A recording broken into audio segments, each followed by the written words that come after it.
Insight, the stripped back podcast. All about the what, the how, and the why tradespeople do what they do. Get first-hand knowledge and life stories from apprentices to the seasoned professionals. Hear the good, the bad, and the ugly aspects of a tradesperson's life through unfiltered chat, now on Insight, the stripped back podcast. Hello and welcome to the second episode of Insight, the stripped back podcast.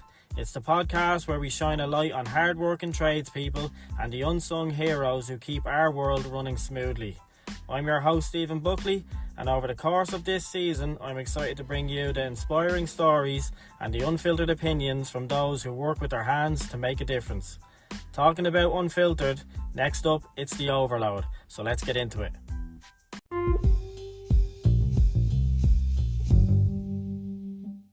The Overload, featuring Keith Delahan. Right, welcome to another instalment of The Overload. I'm Stephen Buckley. I'm Keith Delahan. And I guess we'll start off with one of the most common questions that's been asked to me through the Instagram page since the first episode has dropped, and that's how do we know each other? So, will I fill them in? Yeah, you fill them in, Steve. You go for it. Right, so myself and Keith are cousins. We grew up in the same town of Balbriggan in Dublin, Ireland, and we pretty much grew up together, went to school together, and when we left school we both started electrical apprenticeships at the same time, albeit with different companies. Our paths have crossed every now and again, and we've worked on a couple of projects together. He's the looks, I'm the brains, and I guess that's why this works so well. Would you agree? No, I wouldn't agree with that. I'd say most people wouldn't agree either, Steve. I don't think there's any looks between us. Right, well, I guess you wanted to get into Tradeify, so I guess that's a good place to start. Right, obviously I'm coming from an employed background and I work for a large facilities maintenance company, so I wouldn't really have a lot of hands-on knowledge with this, but yourself being self-employed and your business after growing over the last couple of years, I'm just wondering what kind of benefits have you seen for yourself and the company after taking on this software? Yeah, Steve, like the first thing I'd say is like we were quite reluctant to get, this kind of software in, because I suppose when you're starting out, like everything is budgeted for, or you think everything's budgeted for. You think you have money to do these things, like get a van, stock yourself up with tools and stuff like that. But I suppose the software thing kind of went to the wayside. We kind of got everything else first before we kind of even started thinking about the software. Like, to be honest, we didn't have that many customers or, builders or anything that we did work with. So you could literally write it on, an A4 page, the amount of work you had. So, but as it grew, I always had in the back of my mind that I wanted to go with something like Tradeify. So as soon as the work started coming in thick and heavy, we said, look, we'll give it a go. I'm pretty sure they have a demo that you can try out on the app before you obviously jump in and commit to the subscription. But yeah, like it has really streamlined our company, like in terms of getting quotes out, scheduling the jobs, tracking the jobs, our costings, getting invoices over as soon as jobs are complete, and I suppose maintaining a clear overview of project costs. But yeah, it can, it's that, and plus it's been able to add in, the guys that are working with you, so like they have an opportunity to get into the app, albeit restricted and not being able to see pricing, of course. But they're able to get into the app, and like we'll schedule their jobs, out for the week, and the lads are quite happy to be able to see what their schedule is for the week. Obviously they can plan around it then, obviously with their personal lives and stuff like that as well. But yeah, there's a lot of things to go through. I suppose we'll jump into the first one. Yeah, well, one of the first things I'd like to get into is the job aspect of it, and I can see here from the iPad that you have a few clearly labelled active jobs on the system. Is that something that's easily populated? Yeah, it's very easily populated, Stephen. I suppose in my company, like we use it in two different ways. Like I suppose on the ground and in the office, like predominantly I'll be using it on the ground, so I'll have it on my phone, and in the office obviously we'll have it on the desktop where it's easier to see everything and keep track of everything. But I suppose, yeah, the first things first with any job like is I go in with the phone, we'll know about the job, we'll have all the details, the client's name, address, email, and the site and location where the job is going to happen. Obviously some clients, you'll have multiple jobs for them, so like this will all be known through the app then once you take their details down. So that's kind of the first step with, like, I suppose, creating a job and creating a customer. Yeah, I mean, that type of information is great. And I've seen you mentioned before that the lads have restricted access to the app. Does that mean that they could actually upload pictures from the jobs that they're on, which allows you to be able to monitor the progress of the job from pretty much any location? Yeah, and look, the lads aren't uploading much, so basically all the details of the job will be there for them. So there's a handy like description box where we will obviously we'll have everything, the job spec, the list. Basically we do room by room, so lads have as little as possible to do when they get on site. Obviously meet the customer and then maybe go through, if I'm not there, they'll go through the job with the customer and they have a detailed list of works that has to be done in the description box. Also getting to the job, there's a handy navigate button, so once we have obviously the air code and the address populated into the app, they know exactly where they're going. And this will generally be done maybe 2 days in advance, so they can pre-plan their route and pre-plan how they're going to get to the job, and obviously they can even pre-plan, like, know if they're going to have a wholesaler nearby, so they can be stocked up and ready for the job. So yeah, and then like you said there, being able to upload lists of gear needed, pictures of progression of the job, general things like that, or they encounter any issues on the job, even down to little things like maybe if someone got hurt on the site or something that they need to note down, they can add as many notes to that job, and we'll see it. Obviously I'll see it on my app, and then back in the office it's all there. And another great thing I can see here on the system is as one of your clients, you have even the opening hours put down on the system. So I think for your staff and, you know, even yourself heading out, to know what time a client opens at could save a lot of hassle of arriving early at a job and losing a couple of hours waiting for the business to open before you can even get in and do a job, you know. Yeah, well, like, that's a great thing to kind of be that prepared. I know at start, you know, we were a bit willy-nilly and not maybe putting up as much notes, but I'm trying to drill it into the lads, like, no note is a bad note. So like it's all cloud based anyway, so you have much storage, you can write what you want, you can take as many pictures you want, you can even upload videos, you know, starting finishing videos, like even for the likes of your social media and stuff, you'll have all the content there. You know, if you have a half an hour in the evenings, you've everything you need there to make a good social media post. But yeah, that's, you know, there's not a lot you can't do with the app, to be honest. Right, so hypothetically, you've gone out to a client site, you've got all their information and you've populated it onto the system.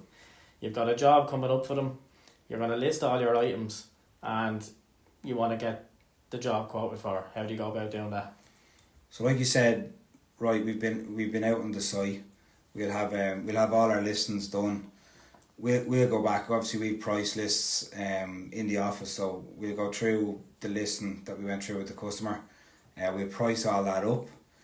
Basically, we'll get all that information together, and then we'll send it to the customer directly by email through the app as a quotation, ready for being accepted. So once it gets accepted, it's a click of a button on their end as well. So it gets accepted, comes back to us, notified as accepted. Basically then, bar there's any variations on the job that we've quoted for, it's literally just a click of a button then to copy that quotation into an invoice and get it sent back by email to the customer. Right, so let's throw a little curveball in. You've got your quote into the client, they've accepted it, but they want a few variations on it in regards to the fittings or the products that you've suggested. Is there an easy way to adjust this? Yeah, it's quite easy through the app. So they've recently added in an option where you can allow for these variations. So for instance, you might have a customer that hasn't got their heart set on getting white fittings. They want like a brushed chrome, or they want a black fitting. We can add these in to the quotation process with, you know, the 3 different options.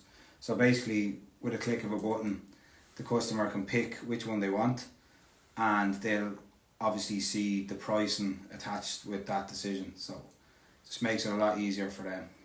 Well, I guess that transparent flexibility that you have creates a good relationship then between you and the client. Yeah, it does, and more often than not, it might actually get you a bit of extra work or add a bit of profit to the job, because by giving them the option, you're enticing them to kind of think about going with I suppose the more expensive fitting, or maybe it mightn't have been something that they were even thinking of in the first place, and now you've thrown a spanner in the works where you might actually get a bit more profit out of the job. Right, so I guess we've covered pretty much all the main points there in regards to Tradeify, and I guess anybody listening and looking to up their game and hopefully make their life a little bit easier, this might encourage them to give it a go. So we'll just end on an Instagram question. I put up a suggestion box when I said I was going to be talking to you today, and somebody jumped on and said that they'd like to get your opinion on the interview process when you're looking to take on an apprentice. And the question was, what are the main things that you look out for when you're interviewing an apprentice? Yeah, it's a brilliant question, because a lot of young people starting out in the game are not really experienced in the interview process. Like, obviously they're coming from school, but there's a lot to go through on this. You wouldn't believe the little pointers that you can be looking out for. I suppose we could do another show on that and go into it in real detail, but I suppose the 2 main ones, obviously you won't get an interview without having a very good CV. Obviously you're going to be we get multiple CVs every week, and basically the crap ones go to the bottom of the pile. So that's the first one. If somebody's not going to listen next week, that's one of the main pointers to take away, is to have a good CV, detailed CV, and then if you're lucky enough to get the interview, obviously everyone's different, but like I like to meet the people before I accept them into my company. So when I'm meeting them, I like to see them showing up as if they were showing up for their first day in work. So how are they gonna I suppose put their best foot forward, and that like the first thing you see is someone's appearance. So yeah, 100%, and I think there probably is a lot of points to hit on that, so it's probably no harm in going over it again next week. Before you go, what are you up to at the moment yourself? Well, our main job that we're looking to complete this week is it was an interesting one, because it was maybe a month before Christmas, maybe a month and a half. We got a phone call from a guy through a friend of mine, or through a company that we do work for. Basically he had some shoddy electrical work done from a company, which I don't know the name of, but basically went into the house and specified that they were going to do a rewire for this man, and not a cheap rewire, a very nice house, a lot of points, but basically went in and extended all the old cables, didn't wire any new cabling, and then connected his fuse board, and the day later the roof of the house burnt down. So that was an interesting one. So obviously, being that close to Christmas, there was a big push on to get the job done before Christmas and try and get that family back into the house. So we got them back into the house just about, but yeah, few small bits to tidy up to get the job done. Oh, so this is the job that you used the fire suppression product that I suggested to you? Yeah, this is the one I used that on. Obviously, the guy's house burned down, so any bit of extra protection. Obviously, we upgraded all the smoke alarm system and carbon monoxide, all that kind of stuff. But that product really put the customer's mind at ease because of what have happened. Like, they were really, really happy with me to offer that product. Yeah, so just in case you're not aware, the product that I'm talking about is a Moss fire stick. It's a fire suppression sticker that you can put inside your commercial or domestic fuse board, and when it senses the temperature of an active fire, it releases a non-toxic gas into the chamber and disperses the fire, and if it tries to reignite, the gas will still suppress and put it out again. So it's obviously going to save the client a lot of damage and money if there was an active fire within their panel. If you are looking to get one of these fire sticks, you can get them from Eddie at Dynamic Electrical. Yeah, thanks Eddie for that one.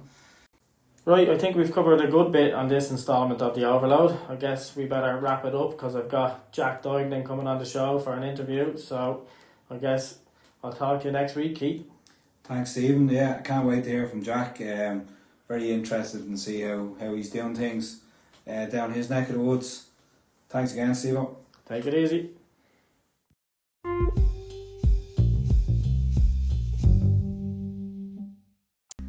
He's a self-employed electrician from Duignan in Westmeath in the Republic of Ireland. He's a multi-nominated, multi-award-winning electrician with awards such as, but not limited to, Electrical Magazine's Apprentice of the Year, Hager's Electrician of the Year, Screwfix's Top 10 across the UK and Ireland, and eFix's 30 Under 30. His business is JD2 Electrical, and I'd like to welcome to the podcast, Jack Duignan.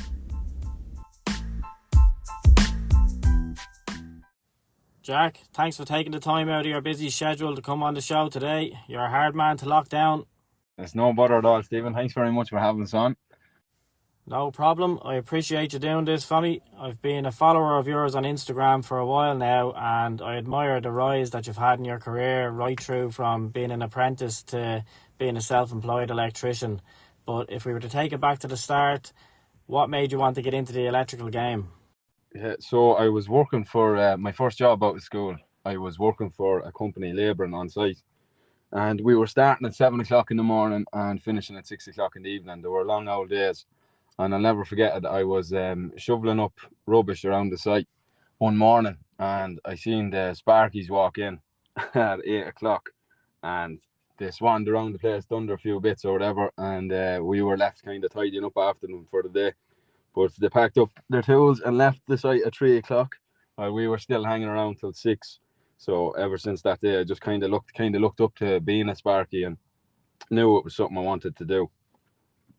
Nice. So it gave you the ambition to try and look for your start as an apprentice. And how did you get your first start as an apprentice? Yeah, so the company I was labouring for actually had an electrical side to the business. So that's how we kind of ended up working on the same sites as Sparkies and being in contact with them, you know. So ever since that day, I seen the Sparkies wrap up early and kind of walk around like they own the place. I just hounded the boss. I just kept at him until he'd switch me over to the electrical side, you know. Yeah, so it showed that early sign of ambition, and I guess the company saw that in you and were happy to take you on. And now that you look back at it, now that you're qualified, did you enjoy your apprenticeship experience? I did. I absolutely did enjoy my apprenticeship. There's no point saying I didn't. I think apprenticeships nowadays are very, very different to what they used to be. You know, like back when I started my apprenticeship 8 years ago, like a fully grown foreman screaming in your face at 9 o'clock in the morning wasn't a very unusual thing to happen, you know. Whereas nowadays, I think guys are kind of a bit more babied along, and rightly so. I believe it's a more of a friendly atmosphere, and it's definitely more beneficial to younger lads coming along. But like the difference between now and years ago is absolutely dramatic.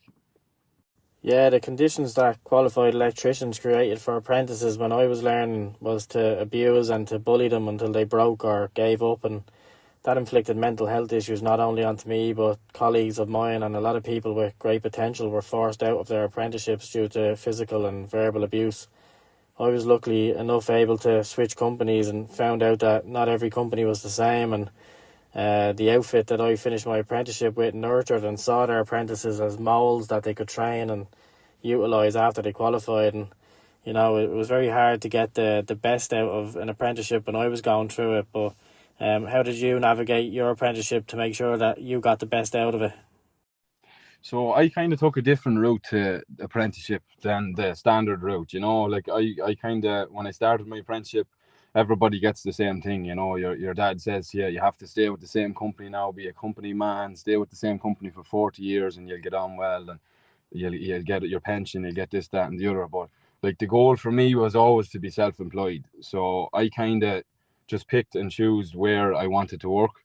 When I got into a job, I wanted to climb the ladder as fast as I could, learn as much as I can, and then I'd have no problem moving on to the next job. If I came across something or a different industry or a different part of work, it's something else I was more interested in, I'd have no problem leaving the company, which I've done many times. Whenever I was finished learning or I thought I couldn't possibly escalate myself any further in the company, I'd simply move on to something else or another company. Yeah, I think that culture has changed even since when I've qualified. A lot of lads don't seem to hang around if they don't feel like they're getting a benefit out of it anymore. And I can see a lot of that with the up and comers when I'm looking at Instagram and they're putting all their content up. You're getting a lot of people with a vast amount of experience now. So do you think that the generation of electricians coming through now are of a high quality? Absolutely. There's no point saying there isn't. I think they're definitely of a higher quality than back in the day, just because like the electrical industry is so advanced now, and it's advancing more and more every week. Like, you have to really be on your toes and be prepared to upskill and kind of relearn what you think you might know. You have to be ready to learn it all again, because it just changes at such a rapid pace. And now that you are self-employed, have you many apprentices working for yourself, and have they been affected by the extended waiting times that have been highlighted lately? We do, yeah. We have first year and fourth year at the minute, but yeah, they're definitely affected by the wait times. Look, I think 2 years on the tools. Look, if you're in the right company, 2 years on the tools can be a very big head start to the college phases.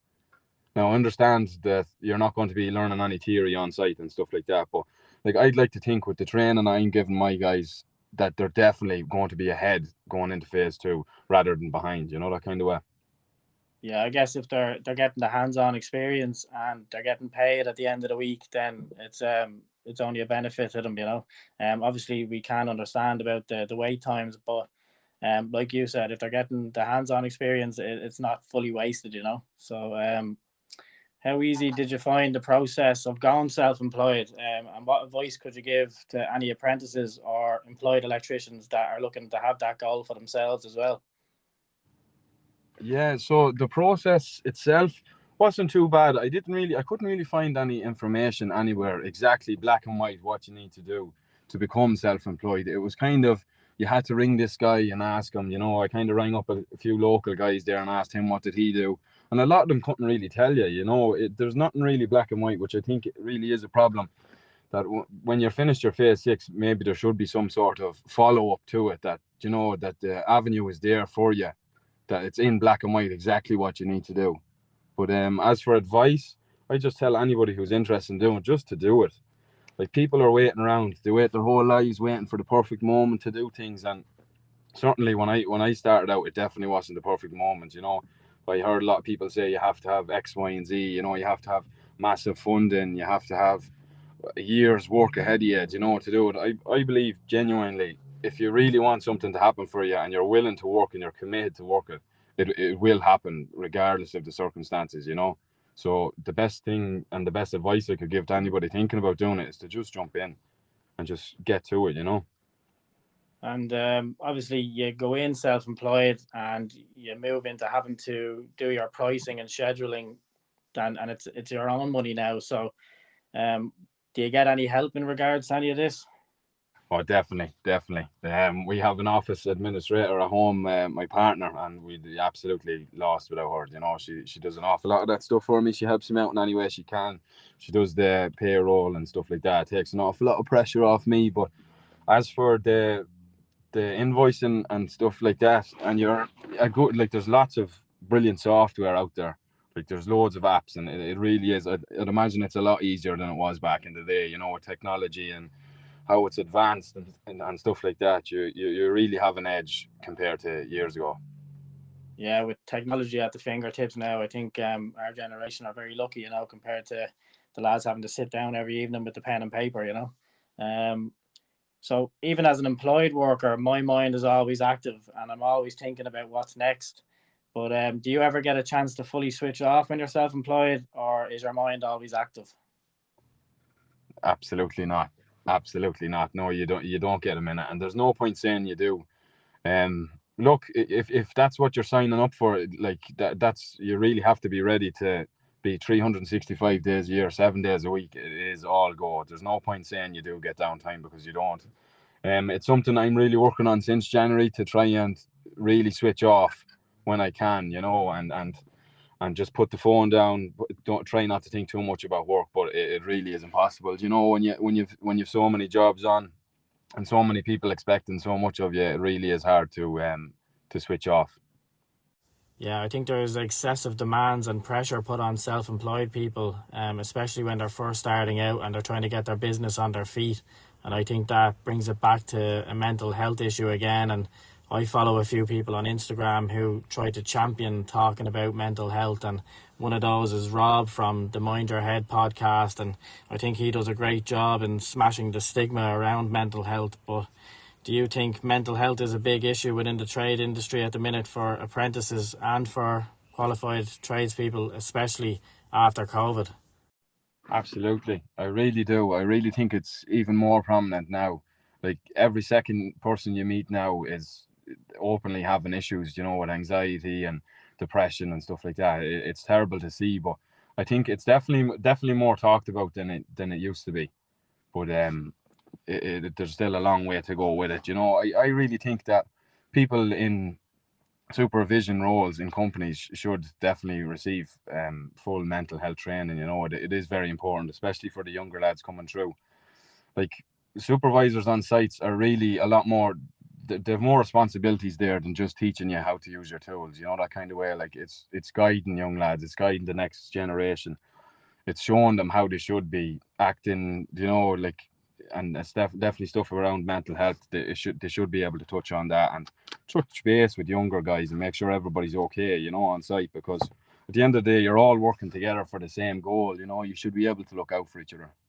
Yeah, I think that's a great idea if companies were to utilise their senior staff members and have them trained up to be able to spot some mental health issues with colleagues on site where other people might have missed it, and then by the time they find out, then it could be too late. I think that'd be a great step forward for the industry. And if there's anybody listening to this episode right now who feels that they might have some mental health issues and they're not too sure who to talk to, there's always Instagram, and I know Rob is always willing to talk to people on his Instagram page from the Mind Your Head podcast. But for Ireland itself, I was told about a text service called Text About It, where you text the word hello to 50808, and they put you through to a trained volunteer who will chat to you and you can get things off your chest. So I think that's a great thing for companies if they wanted to promote it to their staff members, to let them know that there is an option out there for them. And I'm thinking that if there's any type of changes that are coming into the industry, that would be a very positive change to promote. And talking about change, there'll always be a need for tradespeople no matter what happens. But with so much change coming down the line in regards to renewable energy, do you feel that you'll need to upskill in any way to keep up with it? Absolutely, yes. We'd like to go down that avenue, but what I find, especially in our local area, I think all of the main contractors have kind of leaned that way. They're all kind of gone looking for the solar jobs now, whereas I think that's where we're kind of picking up everything else that they're leaving behind, that kind of way. So we're but definitely in the future we will look to go renewable. Sure, why not? It really is going to be the future of the electrical industry. There's no point saying it's not. So we'll definitely be looking at that in the future. Yeah, 100%. How important do you believe social media is for tradespeople nowadays? I believe it's like a digital CV, and it's doing a great thing to promote people. Oh, definitely, I'd agree with that 100%. Myself, more than anyone, I started my social media during my apprenticeship with the sole purpose of becoming self-employed. I realized that I needed contacts, and how else would you get them as an employed apprentice? There's no other way you'd get in touch with contractors, and that's the reason I started my social media and started to build it that way, is to make contacts, and like that's been absolutely brilliant. I've actually been able to I've contacts now all over the country that I could ring in the drop of a hat, if there was any questions or anything like that, or if we ever got stuck for work, which we never have now, but there's guys there at the end of the phone, always 24/7 willing to help you out. So it's definitely, it's brilliant. It's been a key part of my business, and more than that, I'd say in my life at this stage. Yeah, well, I've seen from your social media and talking about contacts that you've worked on projects abroad. How did you find that experience, and would you be willing to do more? Yeah, it was great. So we wired a house in the south of France in the summertime last year, and it was a brilliant experience. Now we were way too busy to take the job on, but I said it was for a client that we were working for in Ireland, and it was a holiday home for himself, and it needed a bit of work. So we agreed to take it on. It was more so of a holiday for myself and the lads, being honest with you now, and just for the experience. But definitely we said we weren't going to pass down that opportunity. It was great. It absolutely was great. We take stuff on like that, no problem. Yeah, 100%. I think it's very brave to put yourself and your company forward for projects such as that, and it shows great character. And talking about character, I must mention your awards and the drive and the determination that's involved to not only be nominated, but to win them. Which one are you most proud of? Definitely, I'd have to say the Hager Electrician of the Year, just because that was a global award. There was that was in many different countries. It was, we won international awards before. It was the England and Ireland, but that was the first global award I've ever won. So definitely that stands out. With the Hager Electrician of the Year, definitely would have to be the number one. Yeah, congratulations on that. So I have a few questions here that the listeners threw in from Instagram, if you're happy enough to answer a few of them. Yeah, no problem. What has been your toughest challenge since qualifying as an electrician? My toughest challenge would definitely be time management on jobs. Now, I can't say as a qualified electrician, I wasn't really qualified for too long. I went self-employed 3 months after getting qualified. So all my qualified experience has really been in my own business. So definitely time management on jobs and organization definitely has to be a massive challenge. Yeah, well, we move on to the next one, and it's which do you prefer, industrial or domestic? Oh, that's a tough one now. That's a tough one. I really do enjoy my domestic work. I love meeting people. I love helping people out. We specialize in rewares all over the Midlands, so it's nice to be able to offer that service to people, especially to the people who need it. But I do love my industrial as well. I have to say, I'm an industrial man at the back of it all. I turned domestic when I went self-employed, just because it's I'm not going to say it's easier to get contacts or work that way, but it's a lot more abundant. Everybody has a house, whereas not everybody has a warehouse or a business premises that you could work in. Right, next one is, what's the best and worst thing about self-employment? So the best thing about self-employment definitely has to be the freedom. Being able to pick what jobs you want to take on, what jobs you don't. Being able to pick your own materials, what you want to use. Using the best materials on the market. And the worst would definitely have to be how much of your own personal time it takes up. And not being able to switch off and having to constantly be on the phone and organising stuff for the following day. Right, so we'll finish on an easy one here. What's your favourite tool out of your tool bag? So my favourite tool would be a power tool, and it's my Dewalt bandsaw. Absolutely brilliant piece of kit. I couldn't live without it. I'd cut my sandwiches at lunchtime with it if I got the chance. Nice. If people were looking to get in touch with you or follow your content, where can they find you?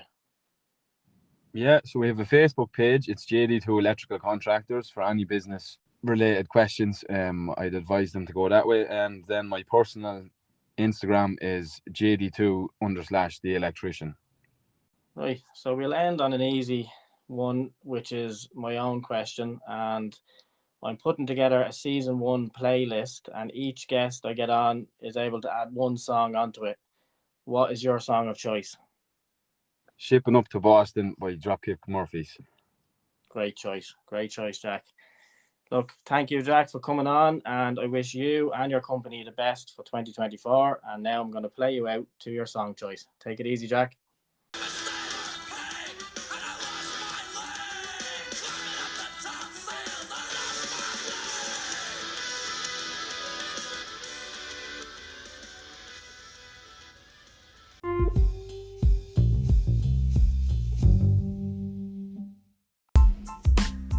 Right, well, that's just about it for episode 2. But before I go, I just want to say a massive thank you to everybody that helped me get this episode complete. And a big thank you to Jack and Keith for joining me on the show today. If you're liking what you're hearing, come back next time for another installment of The Overload with Keith Delahan. And we've got Jamie Birmingham coming on the show to give an insight into the world of plumbing. So if you want to be notified when new episodes drop, make sure you head over to wherever you get your podcasts and hit the subscribe and follow button. Take it easy, everyone.